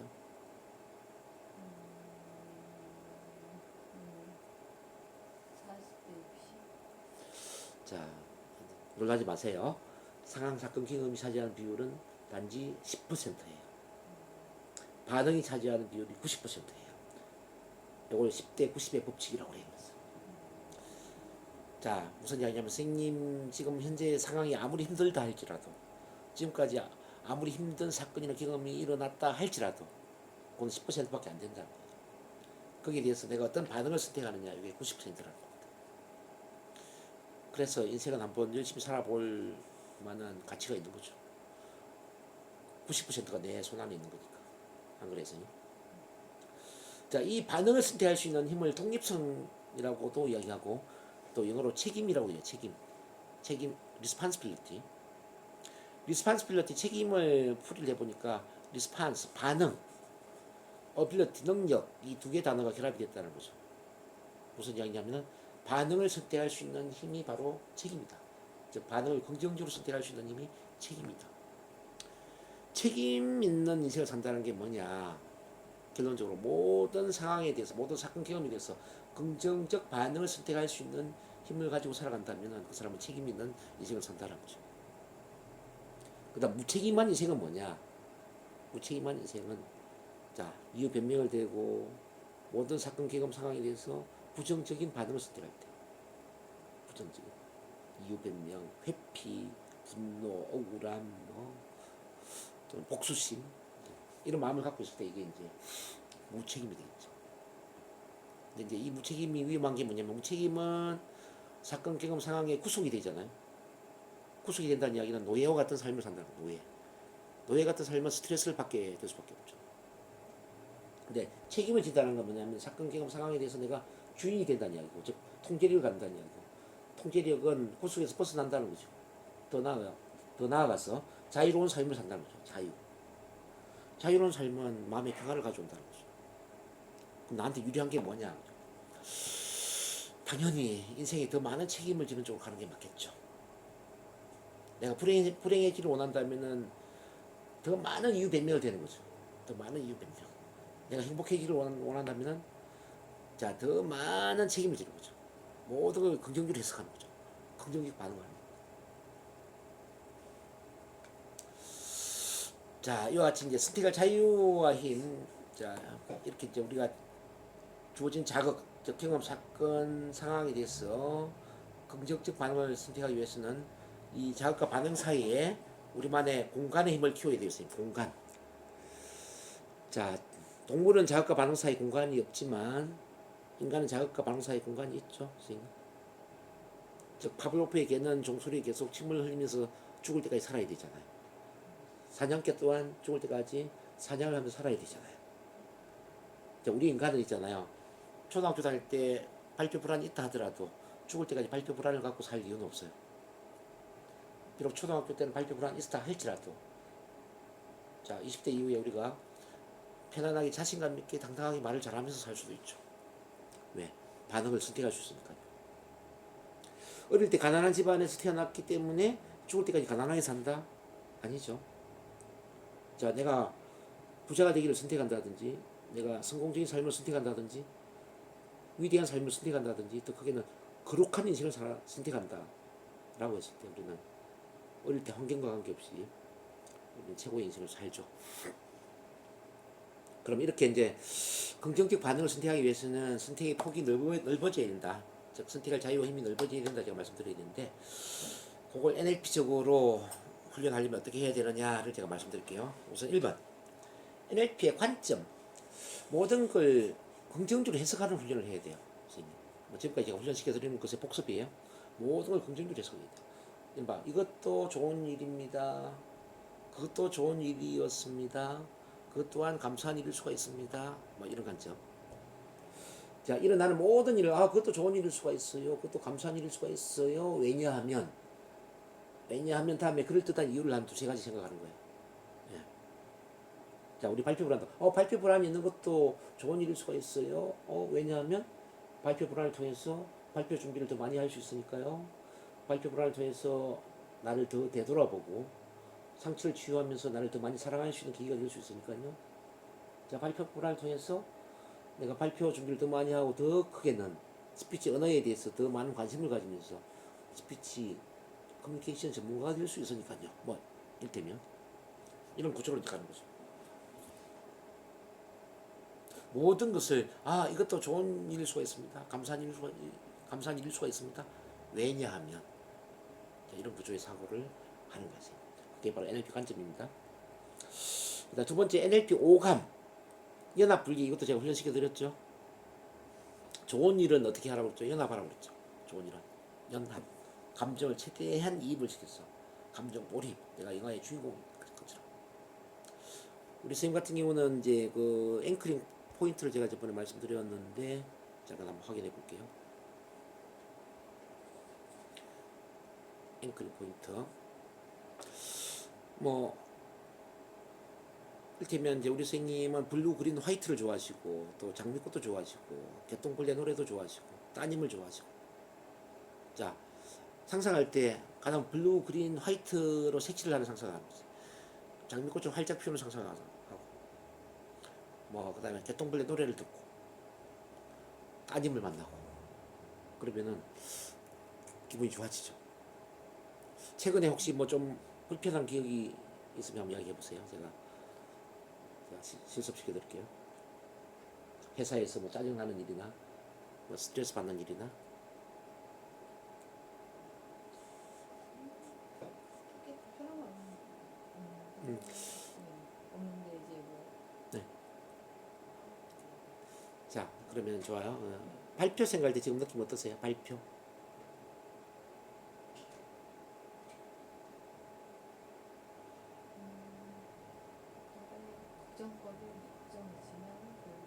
그래도 할 것 같다. 자 일단 발표와 관련된 거 한번 훈련시켜 드릴게요. 자, 잠깐 눈 감아 보세요 선생님. 자 발표를 뭐 다음 주나 그 다음 주나 하게 되면 어떨까 생각해 봅니다. 그럼 좀 불안 심리가 있나요? 걱정이 되시나요? 걱정 불안이 1부터 10 중에 있다면 얼마나 있을까요? 가장 심한 정도를 90, 가장 적은 정도를 1, 2 정도 본다면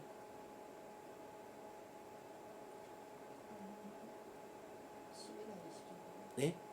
20. 그러니까 100 중에 20? 100 중에 20이라는 뜻이죠. 아직은 멀리 있으니까. 네. 오케이. 그 발표한 장면을 자 10m 뒤에서 바라보세요. 10m 뒤. 계속 100m 뒤쪽 쭉 이동합니다. 1km 뒤, 10km 뒤, 100km 뒤로 가세요. 그리고 사방이 확 트이는 바다로 가세요. 바다. 출렁이는 바다를 바라봅니다. 출렁이는 파도, 저 수평선과 맞닿아 있는 맑은 하늘을 바라봅니다. 파도 소리 들으면서 갈매기 울음소리 들으면서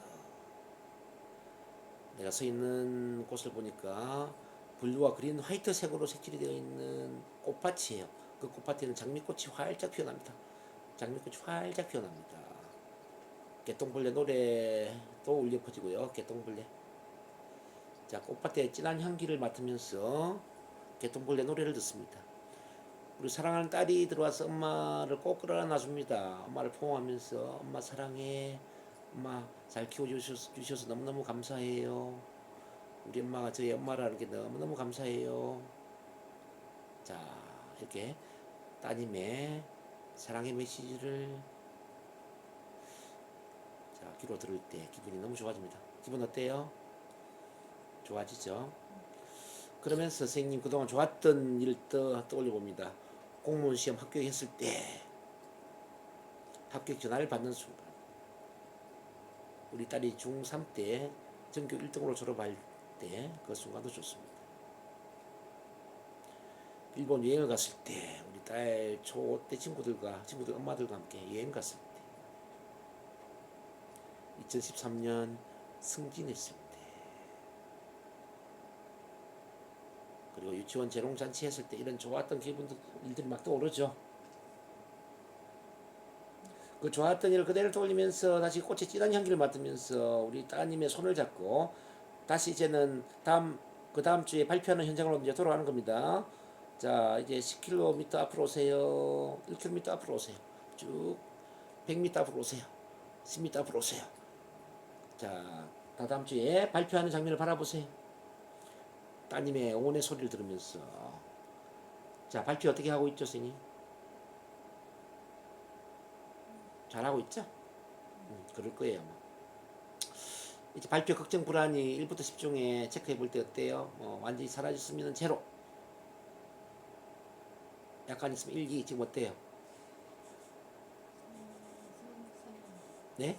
3, 2. 제가 처음하고 좀 달라졌나요? 무덤덤. 그거 확인하고 이제 눈 뜹니다. 하나, 둘, 셋. 눈 떠주세요. 오늘은 거리 분리 기법 제가 써드렸는데, 거리 분리. 지난번에는 공중 분리에서 우주로 갔다면, 오늘은 이제 거리 분리로 이제 10m 뒤, 100m 뒤, 뭐 1km 뒤, 또는 뭐 100km 뒤, 이제 바다. 선생님 바다 좋아하시잖아요. 바다.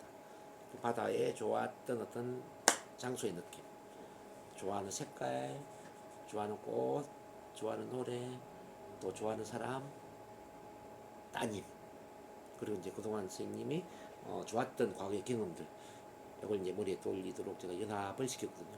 이제 그 연합된 상태로 다시 다음 주에 발표하는 장면으로 왔을 때 당연히 분리가 되죠.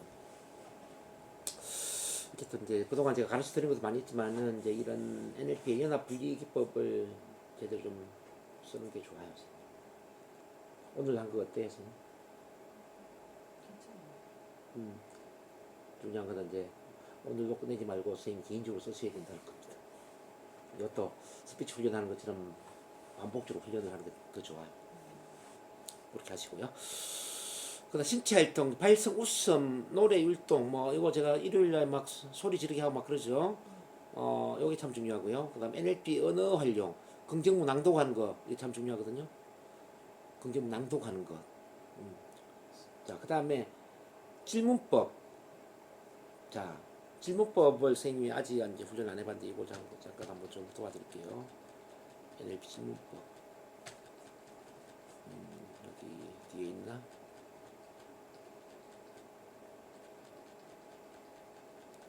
예, 좀 딴 걸 보고 있네. 죄송합니다. NLP 질문법.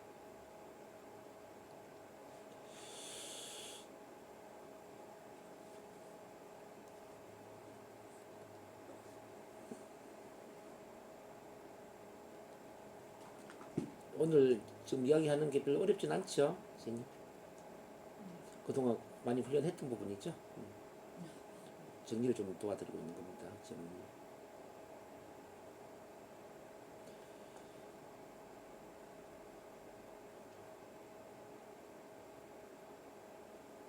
제 마음이 많이 바뀌셨어요, 제가 볼 때. 많이 좋아졌어요. 얼굴 표정을 봐도 알고, 제 목소리 들어보면 알아요. 많이 좋아졌습니다. 좋아진 선생님 자신을 축하해 주세요. 그리고 앞으로 더 많이 좋아질 거예요. 자기를 좋아하게 되면 인생의 모든 게 좋아집니다, 선생님. 좋은 일이 막 일어납니다. 대부분의 문제들이 자기를 좋아하지 못해가지고 생기는 거거든. 이 좋아하는 게 그게 어려운 게 아닌데.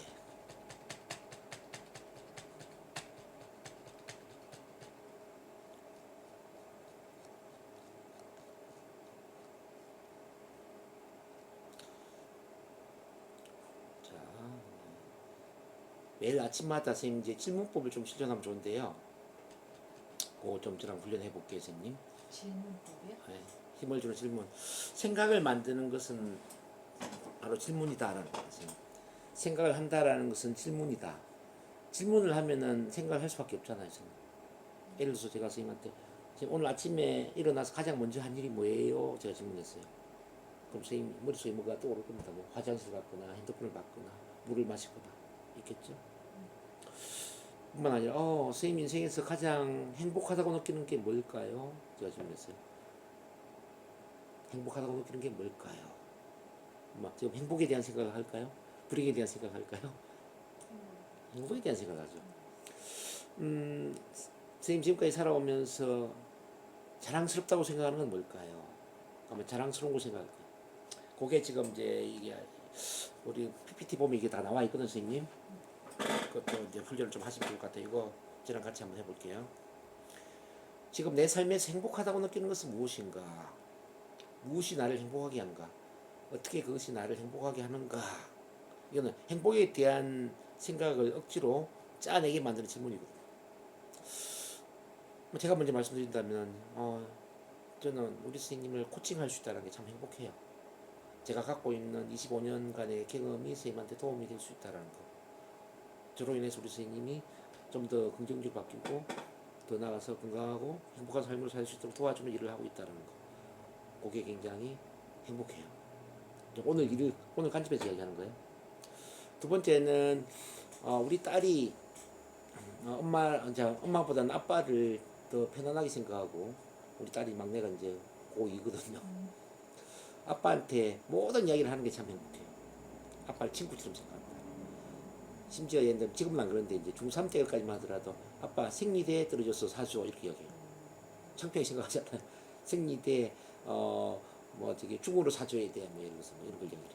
근데 보통 아빠를 어려워하잖아요. 근데 우리 딸이 아빠를 편안하게 생각한다는 거. 그게 너무 행복하다. 뭐 예를 들어서 이런 겁니다. 자, 선생님 한번 이야기해 볼게요. 행복하다고 느끼는 게 뭔가 한번 이야기해 볼게요. 일단 제 자신이 조금씩 나아지고 있다는 거. 네. 네. 그 다음에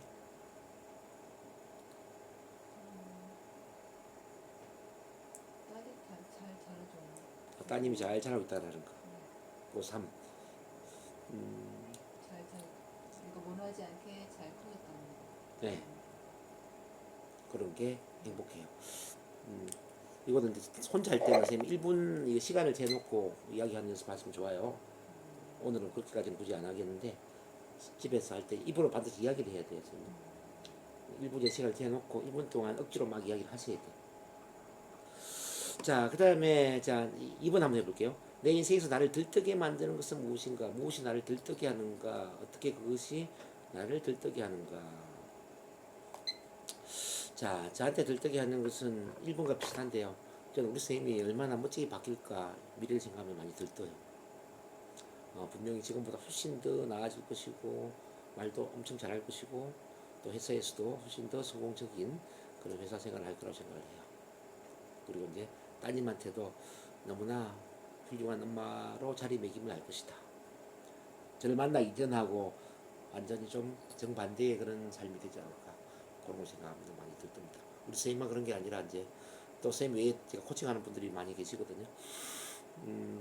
뭐 내일 같은 경우에는 또 우리 이제 강종구 선생님이라고 또 NLP 체면 배우는 분이 계세요. 남자분인데 이번에 NLP 체면 전문가가 되도록 도와주는 게 저는 마음이 들뜨죠.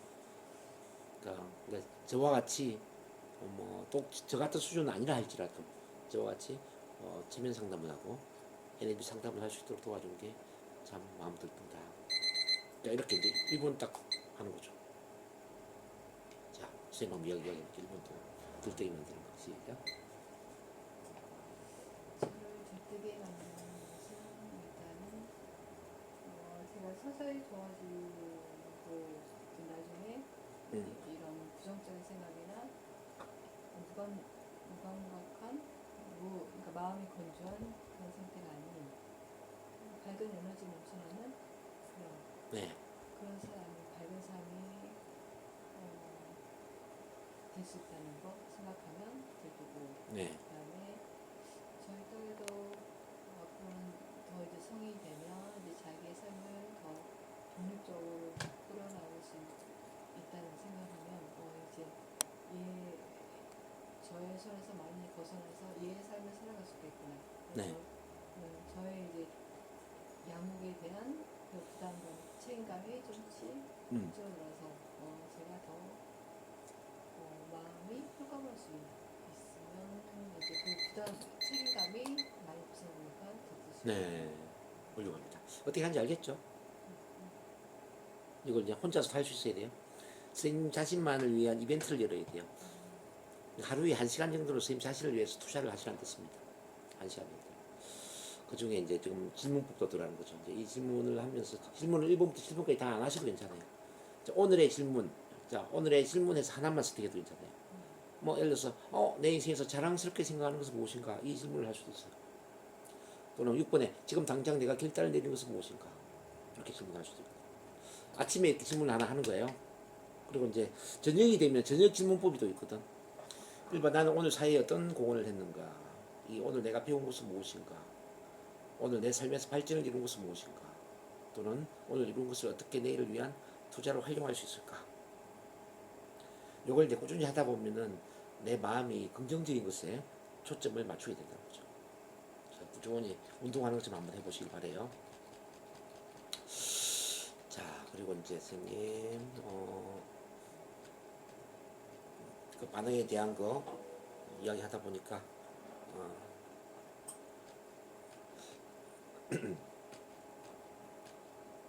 자, 여기 이제 자기 긍정 대화. 이거는 자기 긍정 대화를 제가 많이 훈련시켜 드렸죠. 요거 매일 하고 계세요?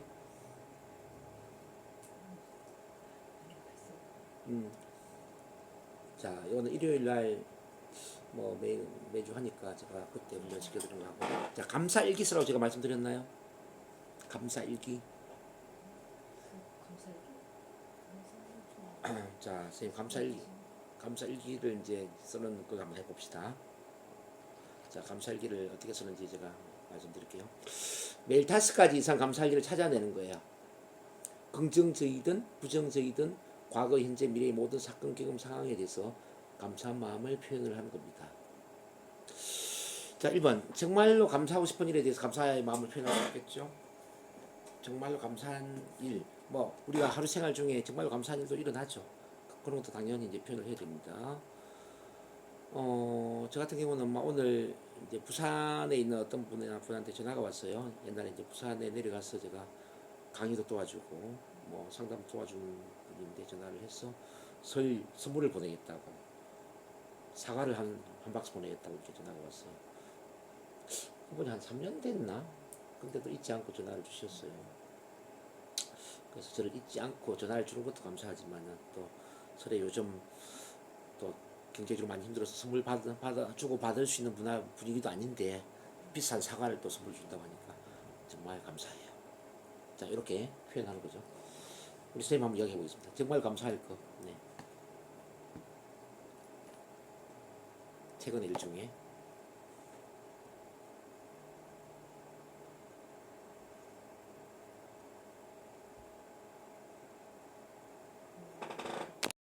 당연한 그 일상의 일들에 대해서 감사의 마음을 표현합니다. 당연한 일상의 일.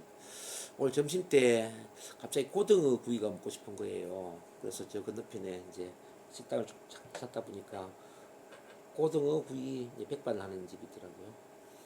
그래가지고 이제 제가 정말 맛있게 먹었는데 나중에 계산을 하려고 하다 보니까 제가 이제 현금으로 계산한다고 하니까 잔돈이 없는 거예요, 이분이.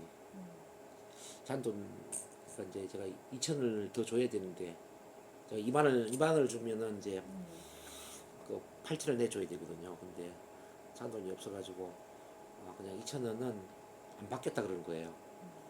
다음에 내가 올 때 꼭 갚아드리겠다고. 이렇게 2,000원을 받지 않고 그냥 저를 보내려고 하는 그 주인의 마음이 감사하다. 제가 물론 반드시 이제 갚아드리겠지만 근데 그런 식당이 별로 없잖아요. 2,000원이면 큰 돈인데 그래도. 그래서 2,000원을 안 받아도 되니까 다음에 자주 오세요 라는 그런 마음 씀씀이가 참 감사하다. 그런 생각을 하게 되었습니다. 자, 우리 선생님도 하나 이야기해 볼게요. 이번에 3번의 부정적인 상황에 대해서 그럼에도 불구하고 감사의 마음을 표현합니다. 이건 제가 계속 강조하고 있는데 모든 부정도 해석하기에 따라서 감사한 일이 될 수 있거든요. 뭐 저한테 부정적인 일이 별로 없는데 그냥 이렇게 이야기하면 날씨가 많이 추워요. 뭐 날씨가 추운 걸 부정적으로 볼게요. 근데 추운 날씨도 참 감사한 일이라고 생각합니다. 왜냐면은 바깥 날씨는 춥지만 마음이 좀 더 따뜻해지고 또 주변 사람들도 많이 챙기게 되고 나보다 좀 힘든 사람들도 많이 배려하는 그런 마음이 커지는 것 같아요. 그래서 바깥 날씨와 정반대로 우리 마음이 따뜻해진다는 점에서 추운 날씨도 감사한 일이다. 이렇게 볼 수 있을 것 같아요. 자신의 목표가 잘 이루어지고 있는 현재의 상황에 대해서 감사의 마음을 표현하세요.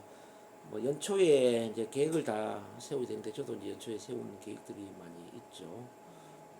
그 중에 이제 몸무게를 5kg 감량을 한다 이런 목표도 있는데 몸무게 잘 빠지고 있는 것 같아요. 그래서 살 바꾸시는 거예요? 산도 자주 가고 뭐 관리를 좀 많이 하는 편이죠. 그래서 어쨌든 몸무게 잘 빠지고 있는 지금 현재에 감사하고 또 뭐 저는 이제 걷는 것도 좋아하지만은 등산 마라톤 이런 걸 좋아하거든요. 저 인천 대공원에 가서 이제 한 바퀴 뛰고 오면은 너무 기분이 좋더라고요. 그런 것도 제가 일주일에 한 2번 정도는 하고 있으니까 그 또한 감사하다. 그리고 이제 올해 제가 이제 영적 훈련을 하는데 이제 기적 수업이라고 이건 종교가 아니에요. 이제 영성 훈련인데 요걸 이제 올해 마무리하려고 생각하거든요. 근데 매일은 아니지만 일주일에 한 5번 정도 기적 수업 훈련을 하고 있다는 점에서 이것도 잘하고 있는 저 자신에게 감사한 마음이 들어요. 어쨌든 이렇게 이제 현재 잘 이루어지는 거 이야기를 합니다. 미래의 꿈과 목표가 이미 이루어진 것을 기정사실화하고 감사한 마음을 미리 표현해야 된다. 즉, 선생님 같은 경우는 지금 이제 발표를 잘하기를 원하잖아요. 그러면은 이제 발표 잘하는 걸 기정사실화해야 된다는 거죠. 자, 앞으로는 발표할 때 긴장, 떨림 관계없이 편안하게 있는 그대로 발표를 너무나 잘 할 수 있어서 감사드립니다. 이거예요. 자, 따님이 잘 커줬으면 좋겠죠.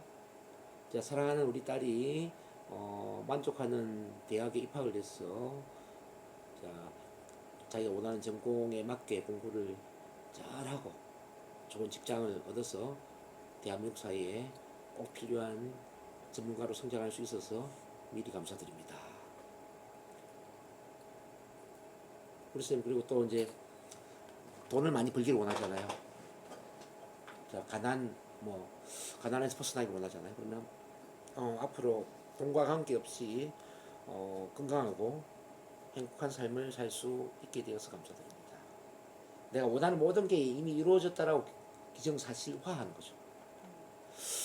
저 같은 경우는 이제 저를 대신할 수 있는 이런 전문가를 많이 양성하는 게 제 주 목표인데요.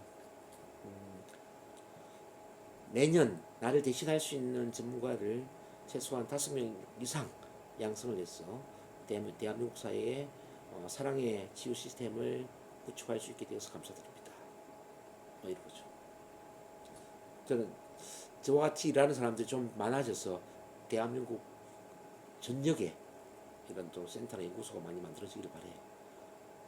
일단 우리 선생님의 고향 전남 영광에도 이런 게 생겼으면 좋겠고 영암이죠.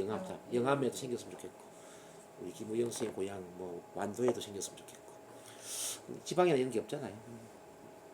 그래서 정신적으로 힘든 분들이 자, 이런 시스템을 통해서 좋아지는 환경이 되었으면 좋겠다. 자, 이렇게 이제 쓰는 거거든요. 감사에 대한 이야기 해봤는데 어떠세요, 지금 선생님? 5가지 감사 일기 쓰는 것 쭉 같이 이야기 해봤는데 이렇게 감사 일기를 매일 쓰면 어떤 일이 일어날까요, 선생님? 현재 삶에도 감사할 것 같아요. 현재 삶에도 불만이 아닌. 불만이 아닌. 네. 그렇죠. 불만이 아닌. 그렇지. 좋습니다. 그러니까 감사 일기. 혹시 오늘 이야기에서 또 궁금한 거 있으면 질문 받도록 하겠습니다, 선생님. 어때요? 오늘 이야기에서 혹시 이해 안 되는 게 있으신가요? 근데 이제 저거를 매일 꾸준히 한다는 게 쉽지 않으니까. 네. 인간이라는 게 어떻게 100%다 하겠습니까? 그래서 제가 시키는 것들이 뭐 100%가 아니라 한 50%만 돼도 좋아지죠. 계속 저를 만나다 보면은 이런저런 여러 가지를 훈련하게 되는 거거든요. 그래서 뭐 어떤 사람은 긍정문을 매일 낭독하는 사람도 있고, 어떤 사람은 자기 긍정 대화를 하는 사람도 있고, 어떤 사람은 감사일기 쓰는 사람, 또 뭐 상상, 심상화, 뭐 사람마다 다양하죠. 그래서 그 어떤 것들이 조합이 되면서 어느 순간 내가 확 달라져 있는 거죠. 그런 걸 많이 하면 많이 할수록 물론 빨리 좋아지겠죠. 근데 뭐 100%가 아니어도 큰 문제는 없었어요. 심상화 이거 하나 더 한번 해보겠습니다. 심상화 선생님. 이완하기 좋아하는 장소 시각화 긍정적 원하는 목표 시각 구체화하기 뭐 영화 보기 뭐. 자 한번 좀 같이 해볼게요. 입니다. 의식의 초점을 머리 정수리에 두세요. 머리 정수리에 둡니다. 이마에 힘이 빠지고 자 위아래 눈꺼풀에 힘이 쭉 빠집니다. 눈동자에도 힘이 빠집니다. 양볼에도 힘이 빠지고 위아래 입술에 힘이 빠집니다. 입안에 치아에 힘이 빠지고 입천정에 힘이 빠지고 혀에도 힘이 빠집니다. 목성대에 힘이 빠지고 양 어깨에 힘이 빠집니다. 양 팔뚝에 힘이 빠집니다. 양 팔꿈치, 양 손목, 별개 손가락 하나하나까지 힘이 쭉 빠집니다. 가슴에 힘을 빼세요. 배에 힘을 빼고 아랫배에 힘을 뺍니다. 가슴과 배와 아랫배에 힘이 쭉 빠집니다. 등에 힘을 빼고 허리에 힘을 뺍니다. 엉덩이에 힘을 빼세요. 등과 허리, 엉덩이에 힘이 쭉 빠집니다. 양 허벅지에 힘을 빼고 양 무릎에 힘을 뺍니다. 양 다리에 힘을 뺍니다. 양 발목에 힘을 빼세요. 10개의 발가락 하나하나까지 힘이 쭉 빠집니다. 이렇게 머리끝에서 발끝까지, 머리끝에서 손끝까지 온몸에 힘이 빠진 편안한 마음을 느낍니다. 너무나도 편안합니다. 네, 좋습니다. 이제 사방이 확 트여 있는 넓은 바다를 상상하세요. 과거에 가보았던 바다일 수도 있고, 최근에 가보았던 바다일 수도 있습니다. 먼 외국의 바다일 수도 있고, 우리나라의 바다일 수도 있습니다. 자, 수평선과 맞닿아 있는 맑은 하늘을 바라봅니다. 파도 치는 바다를 바라보세요. 파도 소리를 듣고 갈매기 울음 소리에 집중해 봅니다. 바람 소리에 집중을 해보세요. 바람에 실려오는 바다의 짠 냄새도 맡아봅니다. 이제 아래를 바라보면 끝없이 펼쳐진 모래사장이 있습니다. 깨끗한 모래사장입니다. 이제 모래사장을 걸어가는 상상을 한번 해볼게요. 이왕이면은 신발을 벗고 맨발로 걸어가는 상상을 해보겠습니다. 발바닥에 와닿는 모래의 촉감을 느껴봅니다. 까칠까칠한 느낌일 수도 있고 부드러운 느낌일 수도 있습니다. 제가 숫자를 10에서 하나까지 거꾸로 세어 내려가도록 하겠습니다. 그러면 모래사장을 다 걸어 지나가고 그러는 동안에 내 몸과 마음은 더욱더 편안해지고 보다 깊은 체면 상태로 들어갑니다. 시작하겠습니다. 10 모래사장을 걸어갑니다. 더 깊게 이완됩니다. 아홉, 파도 소리를 들으면서 바다의 짠 냄새를 맡으면서 모래사장을 걸어갑니다. 더 깊게 이완됩니다. 여덟, 더 편안하게, 더 편안하게.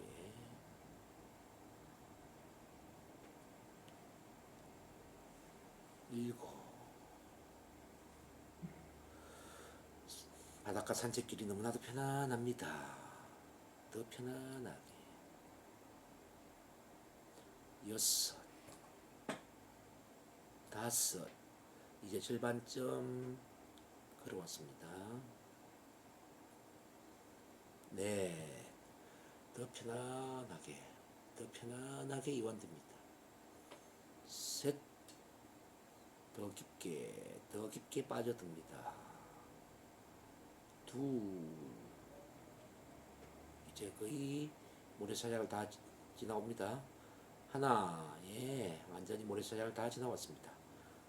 깊은 이완 상태에 빠졌습니다. 아주 깊은 이완 상태를 경험합니다. 잠재의식의 깊은 문이 열립니다.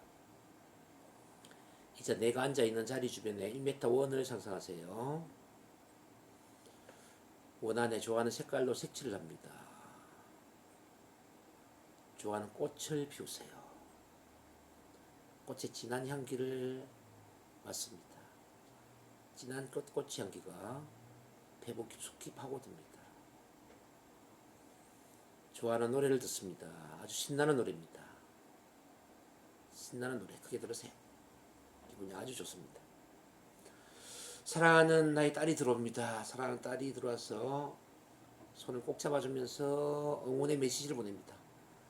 우리 엄마는 뭐든지 잘할 수 있어요. 우리 엄마는 최고입니다. 엄마가 우리 엄마라는 게 너무 감사해요. 저를 잘 키워주신 것처럼 우리 엄마도 뭐든지 잘할 수 있습니다. 발표 잘할 수 있습니다. 걱정하지 마세요. 자, 이렇게 기분 좋은 원안에서 앞을 바라보면 큰 영화 스크린이 있습니다. 자, 지금부터 미래의 영화를 한 편 봅니다. 자, 지금부터 훨씬 더 자신감이 넘치고 더 당당하고 더 멋지게 말을 잘하는 그런 미래의 나의 모습입니다. 어떤 장소, 어떤 사람 앞에 가더라도 편안하게 그러면서 자신감 있게 말을 아주 잘하고 있는 그 멋진 미래의 나의 모습이 한 편의 영화로 펼쳐집니다. 한 편의 영화로 펼쳐집니다. 자, 자신감 넘치고 편안하게 말을 잘하는 나의 모습을 바라보세요. 나의 이야기를 들으면서 박수갈채를 보내는 그 사람들을 바라보세요. 밝고 환한 미소를 지으면서 한 사람 한 사람의 눈빛을 마주치면서 편안하게 말을 잘하고 있는 나의 멋진 모습입니다. 자, 마음에 드시나요? 드시면 고개 갔다 갔다 가세요. 자, 그러면 그 영화를 첫 장면으로 돌려서 정지화면을 만듭니다. 자, 그리고 영화 속의 주인공이 한번 해볼게요. 심호흡 쭉 하면서 영화 속의 주인공이 되어서 편안하게 자신감 있게 발표를 잘하는 나 자신이 됩니다. 편안하게 발표를 잘하고 있는 나 자신이 됩니다. 그 충만한 자신감과 뿌듯한 자부심을 느낍니다. 기분이 아주 좋아집니다. 뭐든지 잘할 것 같습니다. 자, 그리고 이제 제가 하는 말을 마음속에 새겨주세요. 나는 사람들 앞에 서면 편안하게 말을 잘 하고 있습니다. 나는 발표하는 것을 진심으로 즐기고 있습니다. 사람들은 내 이야기 듣는 것을 좋아합니다. 나 또한 말하는 것을 좋아합니다. 나는 발표를 잘하는 사람입니다.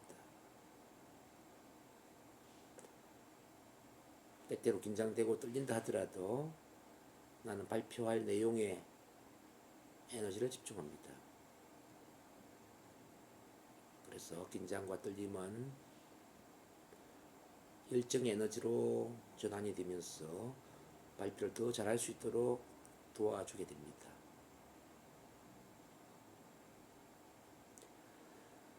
나는 스피치를 할 기회가 주어지면 기대감과 설레임으로 흥분됩니다. 나는 기분 좋은 흥분감으로 사람들 앞에서 말하는 것을 즐깁니다. 때때로 가슴이 뛰고 흥분되는 것은 열정적으로 스피치를 하도록 도와주는 응원군입니다. 나는 편안하게 말을 하는 것도 좋아하지만 약간 흥분해서 말을 하는 것도 좋아합니다. 긴장과 떨림의 또 다른 이름은 기대감과 설레임입니다. 기대감과 흥분감이 있을 때 나는 더 열정적으로 말을 잘하게 됩니다. 나는 나의 모든 스피치 스타일을 좋아합니다. 좀 긴장되고 떨리는 것도 좋아하고 편안하게 여유가 있는 것도 좋아합니다. 대화를 하는 것도 좋아하고 연설형으로 말하는 것도 좋아합니다. 나는 완벽하게 말을 잘하는 것도 좋아하지만 약간 실수를 하는 나 자신도 좋아합니다. 실수를 통해서 좀 더 인간적인 면모를 드러낼 수가 있습니다. 모든 것은 좋은 것입니다. 나는 사람들 앞에서 말하는 것을 즐기고 있습니다. 사람들 또한 내 이야기 듣는 것을 좋아합니다. 나는 스피치 전문가입니다. 나는 이러한 나를 사랑합니다. 나는 내가 참 좋습니다. 이제 이 모든 말들은 잠재의식 깊숙이 새겨졌습니다. 그래서 발표를 하거나 회의를 하거나 사람들 앞에 말을 할 때 큰 에너지를 주게 될 것입니다.